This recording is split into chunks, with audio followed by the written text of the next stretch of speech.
اینجا سخن باز هم در ستایش مادران بزرگوار است. مهری عالمگیر دارد مادرم، درد را تدبیر دارد مادرم.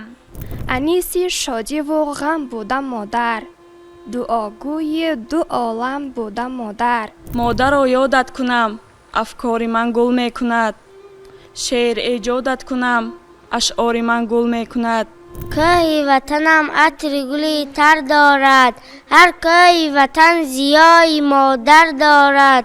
شکرانه کنم که تاجیکستان عزیز سرکرده و پیشوا و سرور دارد. بیا ای مادری غم دیده ای من، قدمهایت بروی دیده ای من.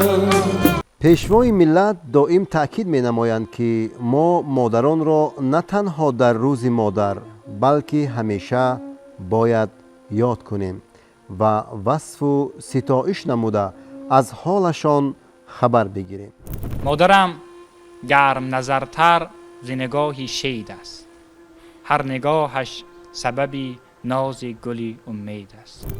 وقتی به یاد هدیه فتادم که مادرم، روی لبش به غیر ودا ای پسر نداشت. در لب دامان پاکت با عذاب، کودکانی پاک خود پرورده ای. کنون دور از تویم جانم فدایت، دل دارم زی هجرت آب مادر. دلم خواهد روم بر کوی مادر، وجودم پر شود از بوی مادر.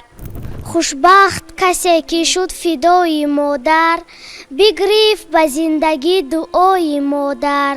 دولت و دنیای به پایان من در این جهان، خاطری بالیده و گنجی روانم مادرم.